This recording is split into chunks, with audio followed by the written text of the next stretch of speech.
बाज़ार जहां पर इंतहाई उतार चढ़ाव के सिलसिले के बाद बंद हुआ, वहीं पर बहुत बड़ी कन्फ्यूजन आज बाज़ार में सरमायाकारों को देखने को मिली और ये confusion green tree holding limited ने पैदा कर दी। तमाम एग्जिस्टिंग शेयर होल्डर्स जो कि टीआरजी के हैं, उनको लेटर लिखकर मैसेज करके कि 75 रुपये पर ऑफ़र खुली है ग्रीन ट्री की, अगर वो टीआरजी के शेयर्स 75 रुपये पे ग्रीन टी को बेचना चाह रहे हैं। तो ये ऑफ़र कैसी ऑफ़र है, बेच देना चाहिए या नहीं बेचना चाहिए? जबकि इसके साथ साथ अदालत का बड़ा हुक्म भी मौसूल हुआ है टीआरजी पाकिस्तान को। इस रिगार्ड में बात करेंगे। आज आखिरी दिन था एक बड़े वीकेंड से पहले, और इस वीकेंड से पहले का जहां पर फ़ायदा उठाया रेंज बाउंड ट्रेडिंग एक्टिविटी ने। उतार चढ़ाव के बड़े सिलसिले के बाद बाज़ार बंद हुआ 34 पॉइंट्स के इजाफे के साथ। कल की जो बड़ी एक किस्म की प्रॉफिट चेकिंग थी वो आज भी हमने देखी बाज़ार में, लेकिन आज फिर से बैंक्स ने बाज़ार को बड़ा सहारा दिया और उसमें काबिल ज़िक्र यूबीएल रहा। यूबीएल का भरपूर साथ दिया दूसरे कमर्शियल बैंक्स ने, जिसमें कि एमसीबी बैंक, मीज़ान बैंक, हबीब मेट्रोपॉलिटन बैंक शामिल थे। बैंक्स का चूँकि कल भी हम बात कर रहे थे, पहला क्वार्टर है और बम्पर पे आउट का जो सिलसिला था पिछले 2 साल का, वो अभी याद ताज़ा है सरमायाकारों को। तो ये एक बड़ा सहारा है बैंक्स के लिए कि यहाँ पर उनमें सरमायाकारी की जाए। और चूँकि अप्रैल में ही पहला क्वार्टरली रिज़ल्ट है, बहुत जल्द रिज़ल्ट अनाउंस होगा और उस कनेक्शन में अच्छी अपॉर्चुनिटी बन रही है। अगर आप रिस्क फ्री और रिस्क कम इन्वेस्टमेंट करना चाह रहे हैं तो बैंक्स में इस वक्त टॉप अपॉर्चुनिटी मौजूद है। दोस्तों, आगे बढ़ेंगे और बात करेंगे कन्फ्यूजन और बहुत सारे सवालात आज जन्म लिए इस ग्रीन टी की ऑक्शन के बाद, ग्रीन टी की ऑफ़र के बाद। बाज़ार में जहां पर बात करें इससे पहले कि हम ट्रेजरी यील्ड्स में इजाफा देखा गया एक बार फिर से।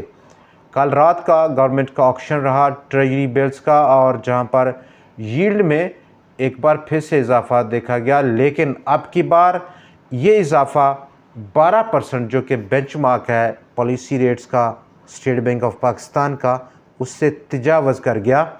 पहली बार हुआ पिछले 1.5-2 सालों में कि जो यील्ड्स का रेट है वो बेंचमार्क पॉलिसी रेट से ऊपर हो जाए।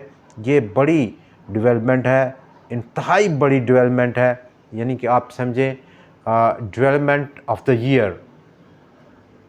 रेट्स का पॉलिसी रेट से ऊपर होना हमें इंडिकेट कर रहा है कि कुछ बड़ा यहाँ पर हमें चेंज देखने को मिलेगा बेंचमार्क को लेकर। स्टेट बैंक का जो रिडक्शन का और बहुत एग्रेसिव रिडक्शन का प्लान था वो अब शायद टेम्परेरीली रुक जाएगा। एटलीस्ट जून जो कि हमारा बजट का महीना भी है, तब तक के लिए हमें रुकता हुआ नज़र आ रहा है। स्टिल अभी फर्दर हम डेवलपमेंट्स को भी नज़र में रखेंगे, लेकिन रेट्स का यानी कि शरह सूद का गिरना आलमोस्ट ओवर हो चुका है, जहां पर इन्फ्लेशन 1.5% थी लास्ट महीने की, और अभी इसका डाटा मार्च का हमें देखने को मिलेगा अप्रैल में। तो इस कनेक्शन में बाज़ार ने काफ़ी इस पर सोच विचार की आज के दिन, जहां पर मुख्तलिफ़ सेक्टर्स ने मुख्तलिफ़ रुझान दिया, ख़ास तौर पर डिस्क्रिशनरी सेक्टर्स, साइक्लिक सेक्टर्स ने, जहां पर प्रॉफिट बुकिंग भी देखी गई, लेकिन लीड किया in the form of non index weightage stocks में गंधारा लिमिटेड ने 485 रुपये 71 पैसे, और इस रैली की टॉप ये क्लोजिंग है। इससे पहले इस सतह पर स्टॉक नहीं बंद हुआ अपनी इस रिसेंट रैली में। अपसाइड पोटेंशियल 493 रुपये की सतह पर, ये वो लेवल है जो कि ब्रेकआउट लेवल है। उसके बाद एक नई बुलंदी स्टॉक की मुंतज़र है कि वहाँ पर स्टॉक को किस लेवल पर पहुँचना है, ये उस पर हम बात इस ब्रेकआउट के बाद ज़रूर करेंगे। दोस्तों, back to the topic, confusion जो कि टीआरजी की इस ऑफ़र के बाद देखने को मिली। टीआरजी पाकिस्तान का रेट आज 66 रुपये से ऊपर थोड़ा सा पहुंचकर बंद हुआ। स्टिल 9 रुपये का डिफरेंस है और ये बड़ा डिफरेंस क्रिएट किया गया यहाँ पर 75 रुपये की ऑफ़र को कबूल करने में।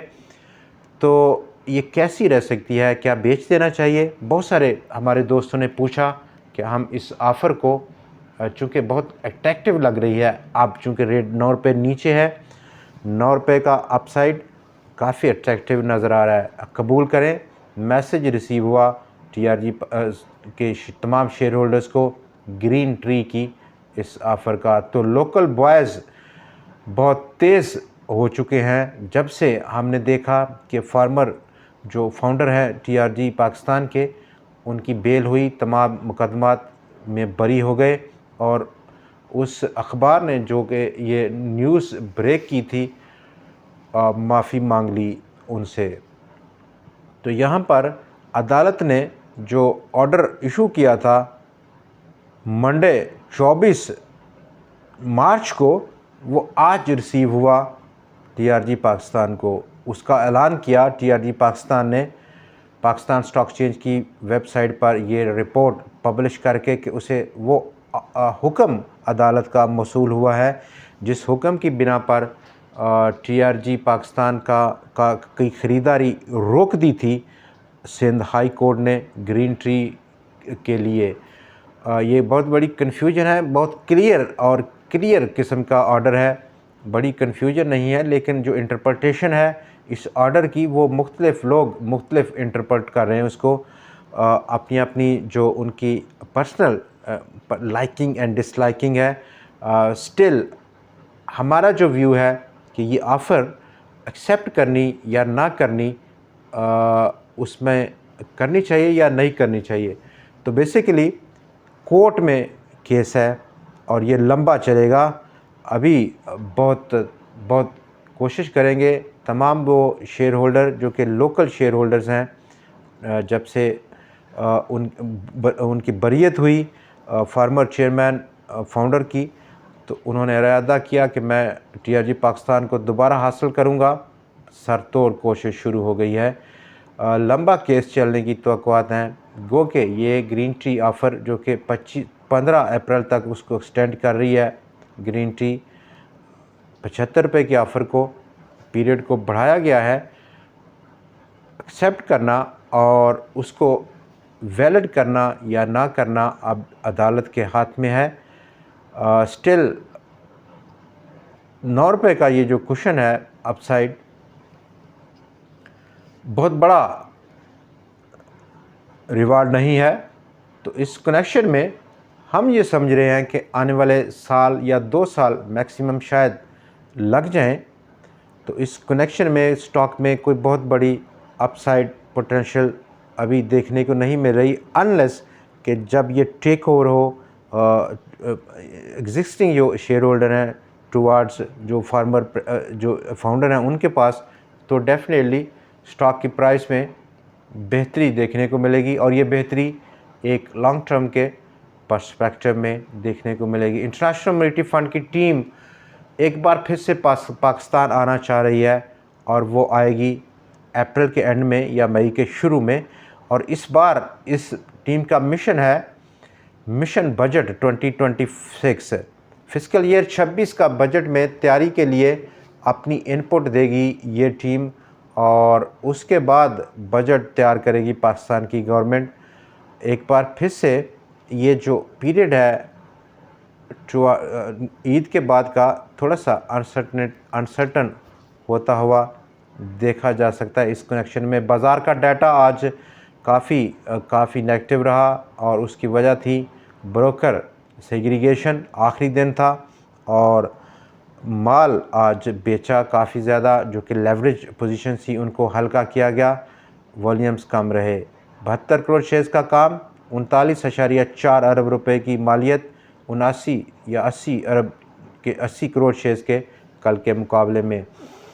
आज के दिन जहां पर हम देखें कि आखिरी दिन था मार्च का और बाज़ार में आज 34 पॉइंट्स का इजाफा था आखिरी इस दिन में, लेकिन बाज़ार ने आलमोस्ट 6 हफ्तों का लगातार वो पीरियड जो कि बुलिश पीरियड था, तेज़ी का रुझान था वीक ऑन वीक बेसिस पर, वो आज तोड़ डाला है। 635 पॉइंट्स का आज इस वीक ऑन वीक बेसिस पर इस आउटगोइंग वीक में कमी वाक़या हुई बाज़ार में, जबकि मंथ ऑन मंथ बेसिस पर अगर हम कंपेयर करें मार्च को फ़ेब के साथ, तो वहाँ पर हमें इजाफा देखने को मिला है। इस आउटगोइंग वीक में मंडे टू वेडनेसडे 3 दिन का अगर हम डाटा लें लिक्विडिटी साइड पर, तो इंश्योरेंस कंपनीज़ ने भरकर माल बेचा है। ऑलमोस्ट $9.2 मिलियन की मालियत के शेयर उन्होंने बेचे। म्यूचुअल फंड्स ने भी जो सेलिंग का जो सिलसिला है वो नहीं रोका। $6.5 मिलियन के नए शेयर उन्होंने बेचे। कंपनीज़ ने $4.7 मिलियन के और ब्रोकर्स ने $1.1 मिलियन की मालियत के शेयर्स लिक्विडेट किए हैं मंडे टू वेडनेसडे में। आज का डाटा अभी ड्यू नहीं है national clearing company of Pakistan, जबकि ये तमाम सेलिंग को उठाया। दूसरी तरफ कमर्शियल बैंक्स ने $7.3 मिलियन की नई इन्वेस्टमेंट की, नए शेयर्स उन्होंने ख़रीदे। पब्लिक ने $6.9 मिलियन के नए शेयर्स ख़रीदे हैं, जबकि फॉरेनर इन्वेस्टर्स ने भी $4.9 मिलियन की मालियत के नए शेयर्स इन 3 दिनों में ख़रीदे हैं। मंथ ऑन मंथ बेसिस पर अगर हम इसको एनालाइज करें स्टॉक मार्केट की परफॉर्मेंस को, तो लगातार 2 महीनों की मनफी रुझान के बाद इस महीने में मार्च में 4,555 पॉइंट्स का इजाफा रहा, या 4.02% की गेन देखा गया 100x में। मंथ ऑन मंथ बेसिस पर जो डाटा हमारे पास मौजूद है इन टर्म्स ऑफ लिक्विडिटी में, वहाँ पर मार्च में म्यूचुअल फंड्स की भारी सेलिंग देखी गई। $31 मिलियन की मालियत के शेयर्स उन्होंने लिक्विडेट किए। इंश्योरेंस कंपनी का तावन रहा इसके साथ साथ, जिन्होंने $10.6 मिलियन की लिक्विडेशन की। फॉरेनर ने $10.9 मिलियन की लिक्विडेशंस की। इंडिविजुअल्स यानी कि पब्लिक ने $5.6 मिलियन की लिक्विडेशन की। ब्रोकर्स ने $4.3 मिलियन की लिक्विडेशन की। तो ये टॉप जो मार्केट पार्टिसिपेंट्स हैं जिनकी बड़ी लिक्विडेशन है। इस तमाम बड़ी जो लिक्विडेशंस हैं इसको उठाया कमर्शियल बैंक्स ने, सिर्फ़ और सिर्फ कमर्शियल बैंक्स ने 33.8 मिलियन के मालियत के नए शेयर्स उन्होंने ख़रीदे हैं, जबकि थोड़ा सा साथ दिया उनका अदर ऑर्गेनाइजेशन ने 2.8 मिलियन की नई सरमायाकारी करके। तो यहाँ पर कमर्शियल बैंक्स क्यों बाज़ार में बड़ी इन्वेस्टमेंट की है उन्होंने मार्च में, चूँकि कमर्शियल बैंक्स में अब जो उनके पास जो रास्ते थे मनी मार्केट का वो अब महदूद हुआ, रेट ऑफ रिटर्न कम हो गया, पैसा काफ़ी है, लिक्विडिटी काफ़ी है, एम्पल लिक्विडिटी है बैंक्स के पास, तो उन्होंने बाज़ार में पार्क की है। जहाँ पर दूसरे 80% के दूसरे प्लेयर्स बाज़ार में सेलिंग को तरजीह दे रहे हैं, उन्हें बिल्कुल तेज़ी नहीं लग रही। और ये दूसरा दिन था आज जहाँ पर इंटरनेशनल मॉनेटरी फ़ंड के साथ पाकिस्तान स्टाफ लेवल एग्रीमेंट पहुँच गया, प्रॉफिट टेकिंग देखी गई। ईद के बाद कैसा रुझान रहेगा और उसका बहुत बड़ा वज़न रहेगा इंटरनेशनल मॉनेटरी फ़ंड की ये जो टीम अभी विज़िट करने लगी है पाकिस्तान को, बजट की तैयारियों के हवाले से इस कनेक्शन में जिस तरह का न्यूज़ का फ़्लो रहेगा बाज़ार वैसा ही रिएक्ट करेगा। और इस पीरियड में बैंक्स एक बार फिर से हमारी टॉप पिक हैं आने वाले ईद के बाद की छुट्टियों में। आज के प्रोग्राम में इतना ही। ईद के बाद फिर आपसे मुलाकात रहेगी, लेकिन इससे पहले ज़फ़र सिक्योरिटीज़ की जानिब से तमाम हमारे व्यूअर्स को दिल की गहराइयों से ईद मुबारक हो इन एडवांस। खुदा हाफिज़।